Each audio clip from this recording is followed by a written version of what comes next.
Hello students, welcome to the next session of this male reproductive system. हा part आपण पाहतोय. टेस्टिसची external characters आपण पाहिले होते, बाह्य वैशिष्ट्ये पाहिली होती. अजूनही टेस्टिसची काही कॅरेक्टरिस्टिक्स आपण पाहणार आहे. ह्या टेस्टिस पेअर्ड असतात. आता ह्या ज्या टेस्टिस असतात ह्या मूळची ओरिजिन असते ते ॲबडॉमिनल कॅव्हिटीला असते, पेल्विक रिजनला असते. पण हा जी ट्यूब असते याच्या बाहेर दाखवलेलं आहे ही इंगायनल ट्यूब आहे.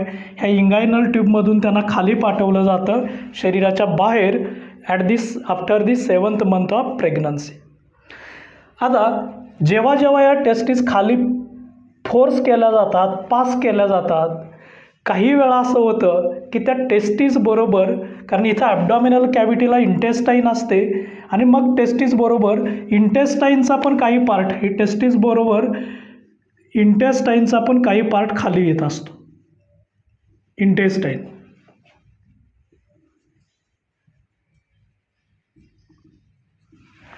सो टेस्टिस खाली पास होत असताना त्याच्याबरोबर इंटेस्टाईनचा पण जर फोर्सली पार्ट खाली पास केला तर याला म्हटलं जातं inguinal hernia, called as इंगायनल hernia. महत्त्वाचा पार्ट आहे, नीटसाठी विचारला जातो, CET विचारला जातो, 1 सेंटेन्ससाठी विचारला जातो. सो नीट और CET. What is inguinal hernia? A condition in which part of intestine, loop of intestine is transferred with this testis below the body in scrotal sac, called as inguinal hernia. So this condition is called as inguinal hernia, is important. कधी बघा, जेव्हा इथून testis खाली pass होतात, testis बरोबर इंटेस्टाईनचा सुद्धा loop खाली pass होत असेल तर याला म्हणायचं इंगायनल हर्निया. टेस्टिसना शरीराच्या बाहेर का न्यायचं आहे हे कारण कळालं आहे. शरीरापेक्षा 2 to 2.5 डिग्री सेल्सिअस टेम्परेचर कमी पाहिजे. कशासाठी? स्पर्म तयार होण्यासाठी, स्पर्मॅटोजेनेसिससाठी. राईट? ओके. मग त्याबरोबर जर इंटेस्टाईनचा पण लूप खाली येत असेल तर याला म्हणायचं इंगायनल हर्निया. काही वेळा काय होतं की ह्या टेस्टिस असतात ह्या इंगायनल ट्यूबमधून खालीच पास होत नाहीत. So testis fail to transfer in to scrotal sac, येतच नाहीत, इथंच थांबतात, इथंच ब्लॉक होतात. अशा वेळेस काय होतं, टेस्टिस खाली येत नाहीत, स्क्रोटल सॅकमध्ये येत नाहीत, वरतीच ॲबडॉमिनल कॅव्हिटीमध्ये ब्लॉक होतात. त्या कंडिशनला म्हणायचं cryptorchidism. So cryptorchidism,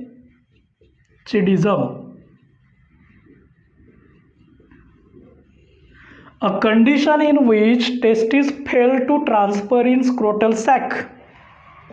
A condition in which testes fail to transfer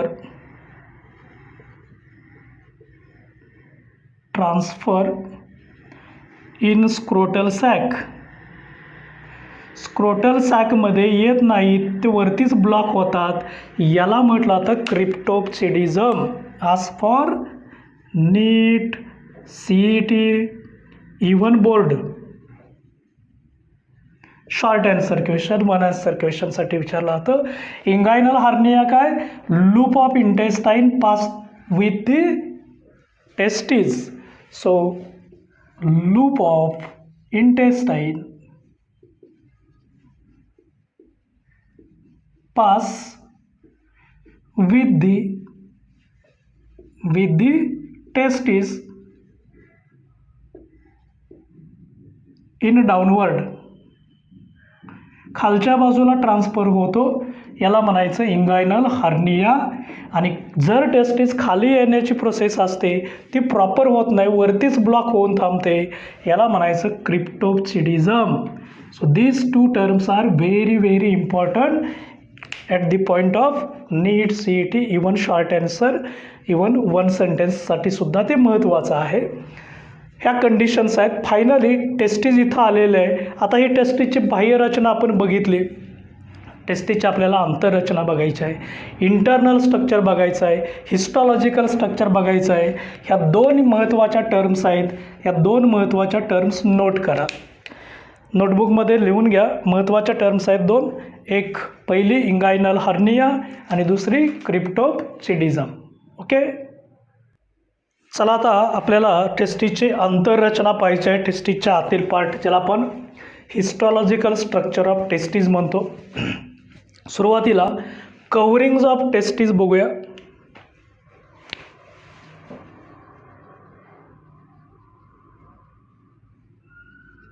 of testes, टेस्टीजचे जे आवरण आहेत ते आवरणं बघूया. कव्हरिंग ह्याच्यात 3 महत्त्वाचे लेयर्स असतात टेस्टीजवरती. हा जो एक लेयर आहे, त्याच्या हा बाहेरचा एक लेयर आहे, त्याच्या आतील एक लेयर आहे.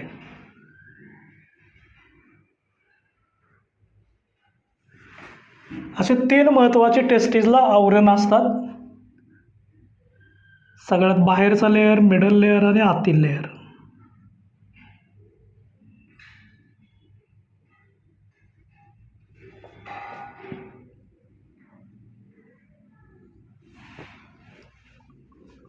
ओके, हा जो सगळ्यात बाहेरचा लेयर आहे याचं नाव आहे tunica vaginalis number 1. Tunica vaginalis is a outer layer आहे आणि हा पेरिटोनियल कव्हरिंग म्हटलं जातं. याला कॉल्ड ॲज पेरिटोनियल कव्हरिंग. आता हे पेरिटोनियल कव्हरिंग हा कुठला पार्ट असतो? हा ॲब्डॉमेनशी रिलेटेड पार्ट आहे आणि टेस्टीजच्या अर्धभागावरती, हाफ पार्टवरती पेरिटोनियल कव्हरिंग असतं आणि म्हणून आपल्याला कळतं की टेस्टीज हे पेरिटोनियल ओरिजिन आहे, म्हणजे ॲब्डॉमिनल ओरिजिन आहे. So this indicates abdominal origin of the testes. Abdominal origin म्हणजे हा peritoneal part is nothing but abdominal part आणि हे त्याचं बाहेरचं आवरण आहे. यालाच तुनिका वजायनालिस म्हटलं जातं. नीटसाठी महत्त्वाचा पार्ट आहे, CETसाठी पण महत्त्वाचा पार्ट आहे. नीट अँड CET. ओके, महत्त्वाचा पार्ट आहे. फर्स्ट लेयर बघितला, हा आउटर लेयर आहे. हा जो बाहेरचा पार्ट आहे तुनिका वजायनालिस नाव इथं लिहिलेलं आहे. पेरिटोनियल कव्हरिंग म्हटलं जातं कारण ते ॲब्डॉमिनल ओरिजिन आहे. सेकंड लेयर आहे नंबर 2. हा जो मिडल लेयर दिसतो तुम्हाला, महत्त्वाचा लेयर आहे तुनिका अल्बुजिनिया. तुनिका अल्बुजिनिया नंबर 2.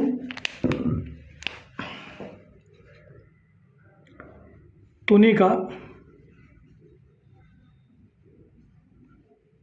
अल्बुजिनिया.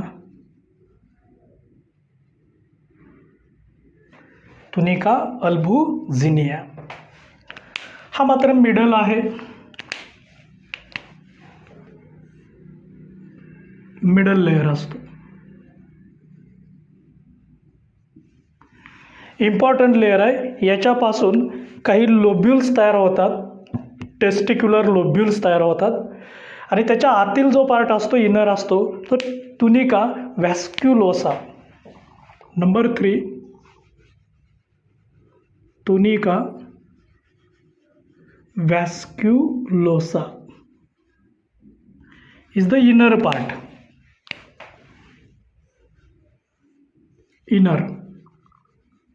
इनर मोस्ट लेयर असतो, म्हणजे हा आतील लेयर आहे तुनिका व्हॅस्क्युलोसा. लेयर्स कळाले बघा. सगळ्यात बाहेरचा आहे तो तुनिका वजायनालिस, आउटर आहे.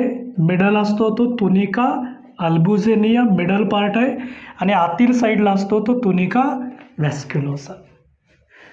हा मात्र थिन असतो, व्हॅस्क्युलर असतो, थिन अँड व्हॅस्क्युलर म्हणून त्याला व्हॅस्क्युलोसा म्हटलं जातं. So it is vascular in nature. हा फायबरस कनेक्टिव्ह टिश्यूपासून तयार झालेला आहे, हा व्हॅस्क्युलर ब्लड वेसलपासून तयार झालेला आहे. So tunica vasculosa. So these are the coverings. First tunica vaginalis, sequentially बघा, तुनिका वजायनालिस, तुनिका अल्बुजिनिया आणि तुनिका व्हॅस्क्युलोसा. हा आउटर आहे, हा मिडल आहे, हा इनर आहे. ह्या 3 आवरणा हे टेस्टिसच्या सभोवतारी असतात, त्याला टेस्टिक्युलर कव्हरिंग्ज म्हटलं जातं. ओके. आता हा जो तुनिका अल्बुजिनिया आहे याच्यापासून आतील साईडला अशा पद्धतीचे लोब्युल्स तयार झालेले असतात आतील साईडला, ज्याला आपण टेस्टिक्युलर लोब्युल्स म्हणतो.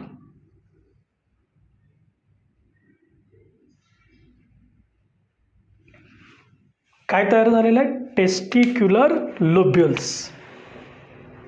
So called as testicular लोब्युल्स.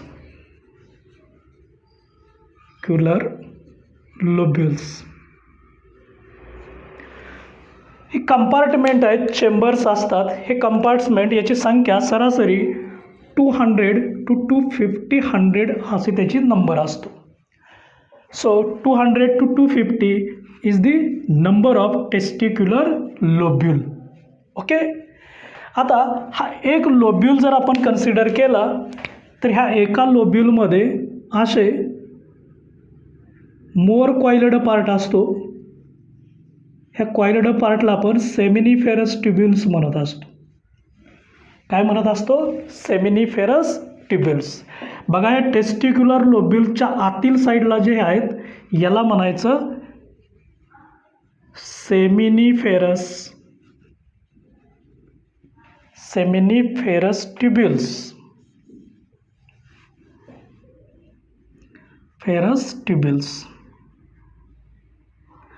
आणि यांची जी संख्या असते ती एका लूपमध्ये म्हणजेच एका टेस्टिक्युलर लोब्युलमध्ये सरासरी 1 to 4 पर लोब्युल.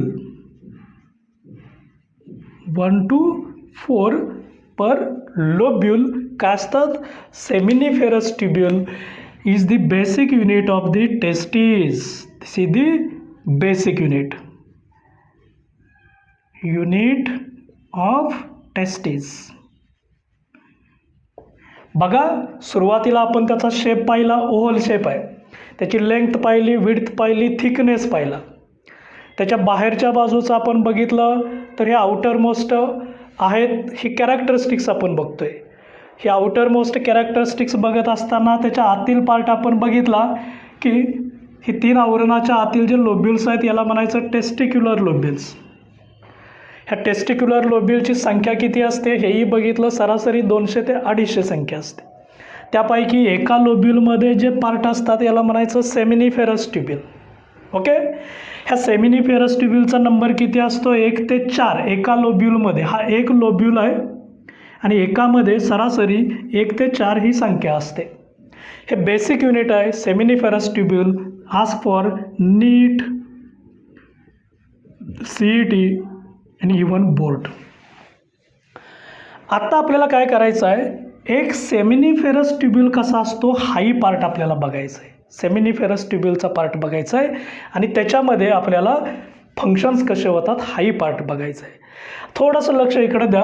ह्या अनेक सेमिनिफेरस ट्युब्युल्स ज्या ठिकाणी ओपन होतात, कॉमन ओपन होतात, हा जो पार्ट दाखवलेला आहे इथला पार्ट, याला म्हणायचं rete testis.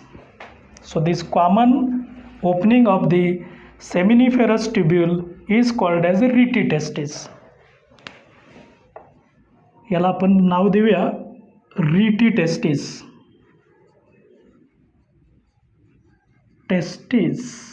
Rete testis. Okay. बघा, 1 by 1 लेबल आपण कसे करतोय. खूप महत्त्वाचा पार्ट आहे, इम्पॉर्टंट. ओके. टेस्टिसचं हे जी स्ट्रक्चर इथं आपण बघितलं आहे, हे स्ट्रक्चर थोडंसं एनलार्ज करून आपण दाखवूया. बघा, हा ओव्हल शेप आहे, हे टेस्टिसचे आवरण आहेत.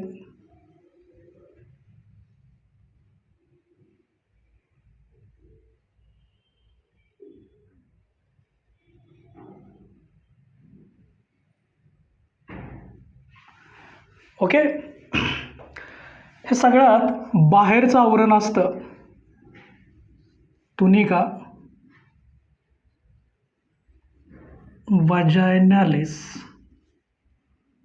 आउटर असतं पेरिटोनियल असतं.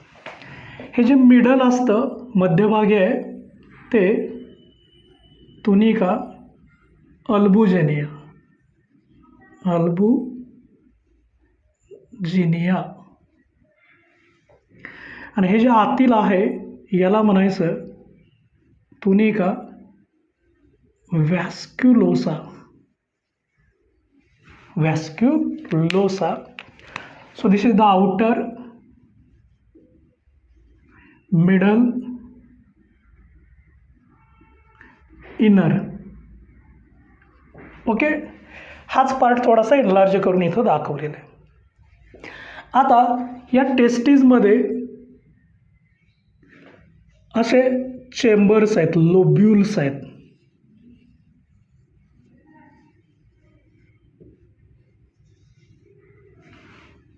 यांना म्हणायचं टेस्टिक्युलर लोब्युल्स. काय म्हणायचं? टेस्टिक्युलर लोब्युल्स. ओके, ह्या लोब्युलची संख्या आता इथं आपण सगळे दाखवू शकत नाही, सरासरी 200 ते 250, 200 to 250 एवढा त्याचा नंबर असतो. या टेस्टिक्युलर लोब्युलमध्ये असं क्वाइलिड स्ट्रक्चर्स असतात. हे क्वाइलिड स्ट्रक्चर्स आहेत. या आतील साईडला क्वाइलिड स्ट्रक्चर्स असतात. मग ते 1 असतील, 2 असतील, 3, 4. याला म्हणायचं सेमिनिफेरस ट्युब्युल. काय म्हणायचं? Seminiferous tubules. सरासरी एका लोब्युलमध्ये त्याची संख्या 1 to 4 पर लोब्युल असते. पर लोब्युल 1 to 4. आता हे सगळे सेमिनिफेरस ट्युब्युल्स पुढं जाऊन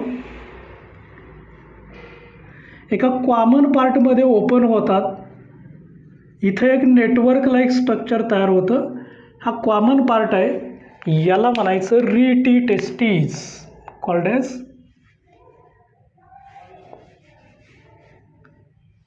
रीटी टेस्टिस.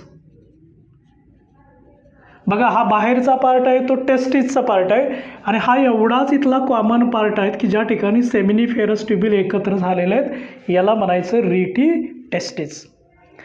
ह्या रीटी टेस्टिसपासून पुढच्या साईडला अशा पद्धतीचे एक नेटवर्क ऑफ फायबर्स तयार झालेलं असतं.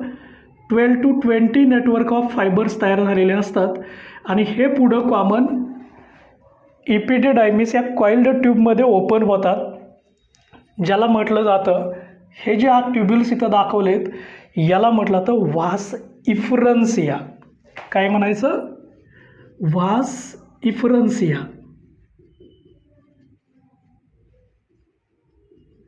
व्हास इफरन्सिया.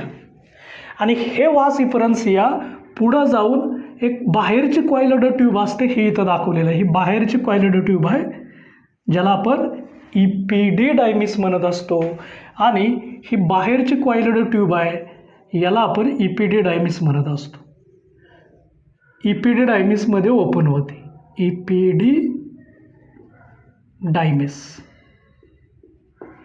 मग त्याचे पार्ट्स आपण लिहिलेले आहेत. हा बाहेरचा पार्ट आहे तो इपिडिडायमिस. स्ट्रक्चर कळालेलं आहे. बघा, बाहेरची आवरणं बघितली, टेस्टिक्युलर लोब्युल्स. टेस्टिक्युलर लोब्युल्समध्ये काय असतं? सेमिनिफेरस ट्युब्युल.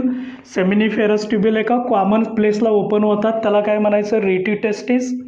रीटी टेस्टिसपासून पुढं फायबर्स तयार होतात, याला म्हणायचं व्हास डिफरन्सिया. 12 to 20 फायबरचं नेटवर्क असतं, व्हास इफरन्सिया म्हणायचं. आणि व्हास इफरन्सिया हेड रिजनला पुढं कॉइल्ड ट्यूबमध्ये ओपन होतात याला म्हणायचं इपिडिडायमिस. काय म्हणायचं? इपिडिडायमिस. काय सिक्वेन्स होईल पुन्हा एकदा बघूया. सुरुवात इथून करूया. टेस्टिक्युलर लोब्युल्स म्हणजेच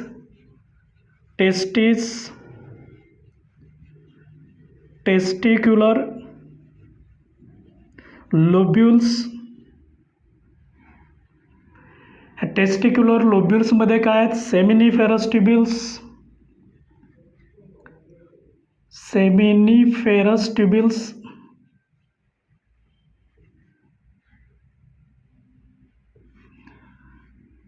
ह्या सेमिनिफेरस ट्युब्युल्समध्ये काय तयार केलं जातात? स्पर्म्स. ते स्पर्म कोणाकडे पाठवले जातात? रिटी टेस्टिस. ह्याच्यात तयार होतात स्पर्म्स. कसे होणार हे आपण बघणार आहे. स्पर्म्स जाणार कोणाकडे? रिटी टेस्टिसकडं.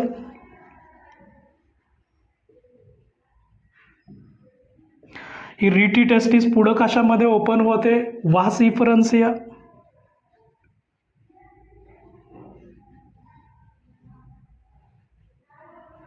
आणि वास इफरन्सिया पुढं कशामध्ये ओपन होतो? इपिडिडायमिस.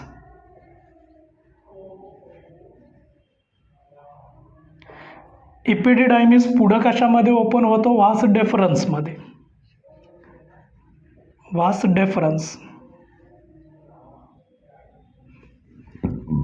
वास डेफरन्स पुढं इथं इजॅक्युलेटरी डक्ट आणि इथून युरेट्रामधून outside the body. So this is the common sequence आहे. Testis, testicular lobules, seminiferous tubules, rete testis, vas efferentia हा आतील पार्ट आहे. हिस्टॉलॉजिकल स्ट्रक्चरमध्ये ह्या सेमिनिफेरस ट्युब्युलचं स्ट्रक्चर आपल्याला डिटेल पाहायचं आहे. सिक्वेन्स कळालेला आहे. हा सिक्वेन्स नोट करा नोटबुकमध्ये. कशा पद्धतीनं टेस्टिसच्या आतील स्ट्रक्चर आहे ते आपण दाखवलेलं आहे. ओके. टेस्टिसचं हिस्टॉलॉजिकल स्ट्रक्चर पाहतोय आपण. व्यवस्थित लक्ष द्या. हे टेस्टिसचं आवरण आहे. त्याच्या इनसाईडला म्हणजे टेस्टिक्युलर लोब्युलचा पार्ट आहे. त्याच्या इनसाईडला असे स्पेरिकल सेमिनिफेरस ट्युब्युल्स आहेत. सेमिनिफेरस ट्युब्युल्स आहेत.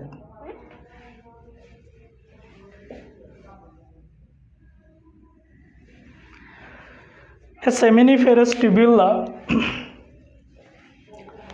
हा जो पार्ट असतो बाहेरचा याला म्हणायचं जर्मिनल इपिथेलियम. काय म्हणायचं? Germinal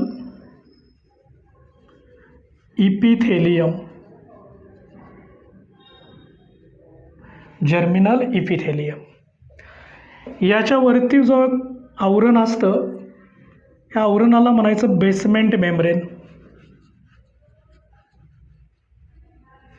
basement membrane. ओके. वरचं जे आवरण असतं आतील साईडला ते बेसमेंट मेम्ब्रेन. हे सगळ्या बाजूने असतं बेसमेंट मेम्ब्रेन. हे स्पेरिकल स्ट्रक्चर आहे. ती सेमिनिफेरस ट्युब्युल्स आहेत. एक स्ट्रक्चर बघूया. उरलेला तसेच असतात सेम. याच्यामध्ये काही ठिकाणी अशा रॉड शेप्ड सेल्स आहेत. विशिष्ट अंतरावरती अशा रॉड शेप्ड सेल्स असतात. न्यूक्लियस, सायटोप्लाझम ह्या सगळ्यांचा असतो.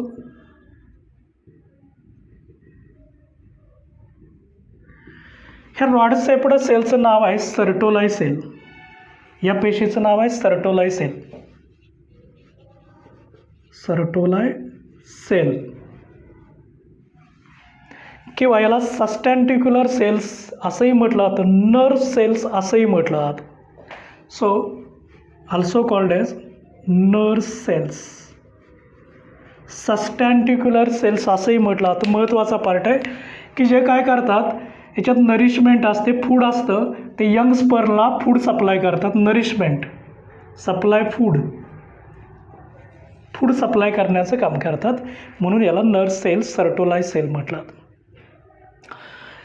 या दोन सर्टोलाई सेल म्हणजे ह्या बेसमेंट मेम्ब्रेनवरती इथं अशा पेशींचे थर असतात. हा फर्स्ट लेयर आहे, सेकंड लेयर आहे, थर्ड लेयर आहे आतील साईडला, फोर्थ लेयर आहे आणि मग याच्यापासून यंग स्पर्म्स तयार होतात. ते सगळे यंग स्पर्म सर्टोलाइज सेलला अटॅच होऊन राहतात. हे सगळे स्पर्म्स आहेत,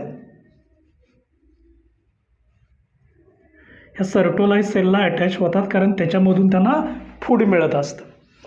म्हणजे या ज्या पेशी आपण दाखवलेल्या आहेत ह्या सगळ्या ठिकाणी असतात. पूर्ण first layer, second layer, third layer, fourth layer आणि मग स्पर्म्स. हे पूर्ण सगळ्या साईडला स्ट्रक्चर असतं स्पेरिकल सेमिनिफरस ट्युब्युलमध्ये. 4 थर असतात. हे जे दाखवलेले सगळे आहेत याला म्हणायचं सेमिनिफेरस ट्युब्युल. सेमिनिफेरस ट्युब्युल टेस्टिसचं बेसिक युनिट असतं सेमिनिफेरस ट्युब्युल. जर्मिनल एपिथेलियम आहे, बेसमेंट मेम्ब्रेन आहे, त्याच्या डिस्टन्सवरती काही ठराविक अंतरावरती रॉड शेप्ड सर्टोलाइज सेल आहेत ज्या फूड सप्लाय करतात स्पर्मसाठी. आता या ज्या पेशी आहेत यांचा सिक्वेन्स खूप महत्त्वाचा आहे, यांचा सिक्वेन्स खूप महत्त्वाचा आहे आणि यांच्यापासून पुढं जाऊन स्पर्म्स तयार केले जातात. म्हणजे फॉर्मेशन ऑफ स्पर्म हे टेस्टिसचं सगळ्यात महत्त्वाचं वैशिष्ट्य आहे. फॉर्मेशन ऑफ स्पर्म हे सगळ्यात महत्त्वाचं वैशिष्ट्य असतं आणि ते या पेशीपासून तयार केलं जातं. याच पेशीला म्हटलं जातं spermatogonia, called as spermatogonia. Spermatogonia called as spermatogonia. Okay. याही ठिकाणी सेम स्ट्रक्चर इथं आहे, सेम स्ट्रक्चर इथं असतं. म्हणजे या ठिकाणी हे इनसाईडला स्पर्म्स तयार झालेत, हे एक्झॅक्टली सेंटरला स्पर्म्स आहेत. आता हे स्पर्म्स तयार कसे झाले हेही आपण पाहणार आहे. याचा एवढाच पोर्शन थोडासा आपण एनलार्ज करून इथं लिहिणार आहे. सुरुवातीला तुम्हाला एक स्पेरिकल स्ट्रक्चर सेमिनिफेरस ट्युब्युल कळालेलं आहे. असंच हे सेमिनिफेरस ट्युब्युल आहे, असंच हे सेमिनिफेरस ट्युब्युल असतं आणि सेमिनिफेरस ट्युब्युलचं मेन फंक्शन असतं फॉर्मेशन ऑफ स्पर्म्स. स्पर्म्स कशा तयार होणार हे आपण डिटेल पाहणार आहे. स्पर्म कसं फॉर्म होणार हे आपल्याला पाहायचं आहे. ह्या दोघांच्यामध्ये जी कॉमन स्पेस असते ह्या कॉमन स्पेसमध्ये स्मॉल पेशींचा ग्रुप असतो, स्मॉल पेशींचा ग्रुप असतो. याला म्हणायचं interstitial cells, interstitial cells. Okay. किंवा याला अजून एक नाव असतं लेडिक्स सेल्स असंही म्हटलं जातं, लेडिक्स सेल्स.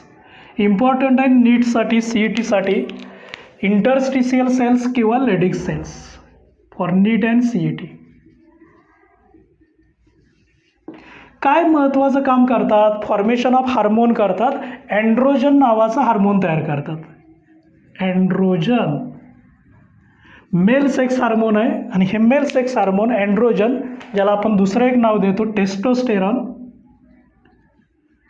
हे तयार करतात. सो फॉर्मेशन ऑफ मेल, मगाशी आपण 2 फंक्शन बघितली होती, एक फॉर्मेशन ऑफ स्पर्म्स आणि फॉर्मेशन ऑफ एंड्रोजन. सांगा स्पर्म कोणी तयार केलं आहे? सेमिनिफेरस ट्युब्युलनी. आणि एंड्रोजन कोणी तयार केलेलं आहे? इंटरस्टिशियल सेल किंवा लेडिक्स सेल्स ह्या इनर स्पेसमध्ये असतात. याला म्हटलं तर लेडिक्स सेल्स आणि ते हार्मोन तयार करतात. मेल सेक्स हार्मोन आहे एंड्रोजन, टेस्टोस्टेरॉन. दोन्ही फंक्शन ओके झाली. टेस्टिसच्या आपण 2 फंक्शन सांगितली होती, एक फॉर्मेशन ऑफ स्पर्म आणि formation of androgen. Sperm form झाला सेमिनिफेरस ट्युब्युलमध्ये, एंड्रोजन तयार केलेलं आहे इंटरस्टिशियल सेल्स किंवा लेडिक्स सेल्समध्ये. ही दोन्ही फंक्शन आहेत. याचंही स्ट्रक्चर आपण स्पर्मॅटोजेनेसिस खूप डिटेल पाहणार आहे, पण तोपर्यंत हे तुम्हाला हिस्टॉलॉजिकल स्ट्रक्चर आपण टेस्टिसचं सांगितलं. ओके. आता प्रत्यक्षात हे जे सेमिनिफेरस ट्युब्युल आहे त्याच्यामध्ये स्पर्मॅटोजेनेसिस होतं कसं हे आपण बघूया. व्यवस्थित लक्ष द्या. हा जर्मिनल एपिथेलियम आहे, याचं नाव आहे जर्मिनल इपिथेलियम. याच्या वरती आवरण असतं आतील साईडला, आपण सेमिनिफेरस ट्युब्यूलचा एक काय केला आहे, कट सेक्शन घेतला आहे. याचं नाव आहे बेसमेंट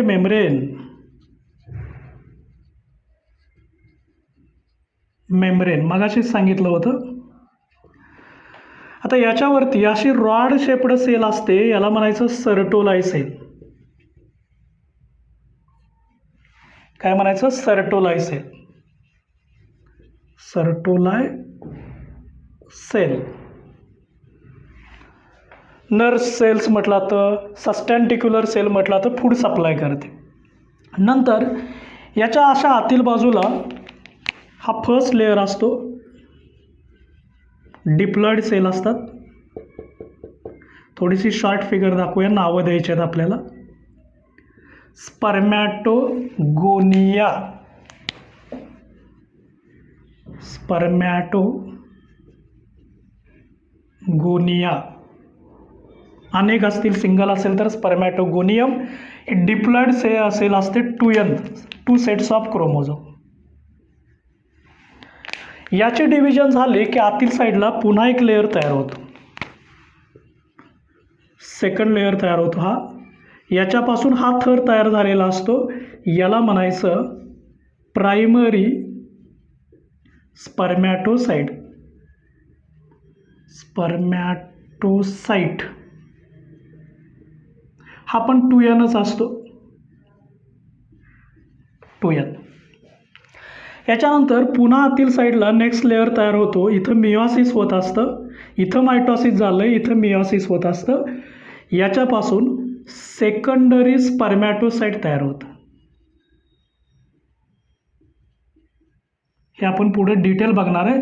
इथं मात्र मिओसिस झाल्यामुळं याचे हाफ होतात, म्हणजे इथं N होतो.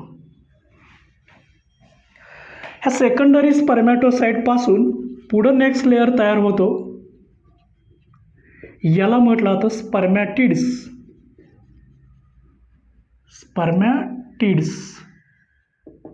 हे पण हॅप्लॉइड असतात, N असतात, स्पर्मॅटिड्स. आणि मग या स्पर्मॅटिड्सपासून पुढं जाऊन स्पर्म्स तयार झालेले असतात. काय तयार होतात, स्पर्म्स. हे सगळे स्पर्म्स तयार झालेले आहेत. आणि हे सगळे यंग स्पर्म या सर्टोलाई सेलला अटॅच होऊन राहतात, कारण इथून त्यांना फूड सप्लाय केलं जातं, म्हणजे इथं स्पर्म्स तयार होतात. आणि स्पर्म्स तयार होणं ही जी प्रोसेस आहे, याला म्हणायचं स्पर्मॅटोजेनेसिस. काय म्हणायचं, spermatogenesis. A process of formation of sperm is called as spermatogenesis. काय तयार केले जातात, स्पर्म तयार केले जातात. हा नीटसाठी CETसाठी महत्त्वाचा पार्ट आहे. So formation of sperm is called as spermatogenesis. याचा सिक्वेन्स मात्र लक्षात ठेवायचा आहे, या सिक्वेन्सनीच जायचं आहे. काय काय सिक्वेन्स बघा. सुरुवातीला स्पर्मॅटोगोनिया.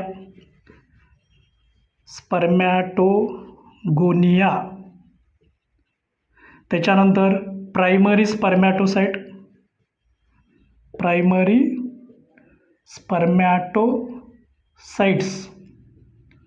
ओके. त्याच्यानंतर सेकंडरी स्पर्मॅटोसाइट्स.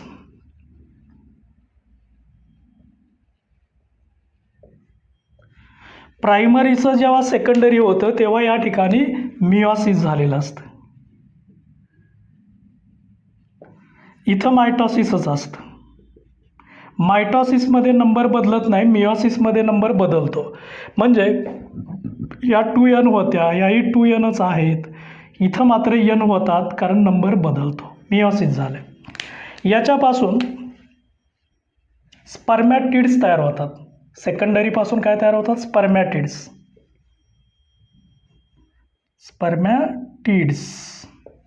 हे पण हॅप्लॉइड आहे, N. इथून पुढचे सगळे N.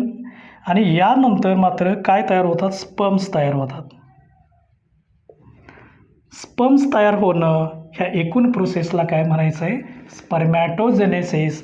ती सेमिनिफेरस ट्युब्यूलच्या टेस्टिसमध्ये होते. So this is about spermatogenesis. This is about histological structure of this testes. इथं आपण टेस्टीजची बाह्य रचना आणि आंतररचना ही कंप्लीट झालेली आहे. याला म्हणायचं प्रोसेस ऑफ स्पर्मॅटोजेनेसिस. सिक्वेन्स महत्त्वाचा आहे. Spermatogonia, primary spermatocyte, secondary spermatocyte, spermatids आणि फायनली काय तयार होतात, स्पर्म्स तयार होतात. So this process is called as spermatogenesis. इथं आपली टेस्टीजची 2 फंक्शन ओके झालेले आहेत. एक male sex hormone interstitial cell किंवा लेडिक सेल्स तयार करतात आणि स्पर्म्स सेमिनिफेरस ट्युब्यूलमध्ये तयार झालं जातं टेस्टीजमध्ये. म्हणजे या ठिकाणी टेस्टीजची बाह्य रचनाही कंप्लीट होते, आंतररचनाही कंप्लीट होते. आता आपल्याला ह्या टेस्टीज नंतरचा पुढचा पार्ट बघायचा आहे, तो म्हणजे इपिडिडायमिस. ओके, त्याच्या अगोदर हा स्पर्मॅटोजेनेसिस हा जो सिक्वेन्स आहे हा नोट करा.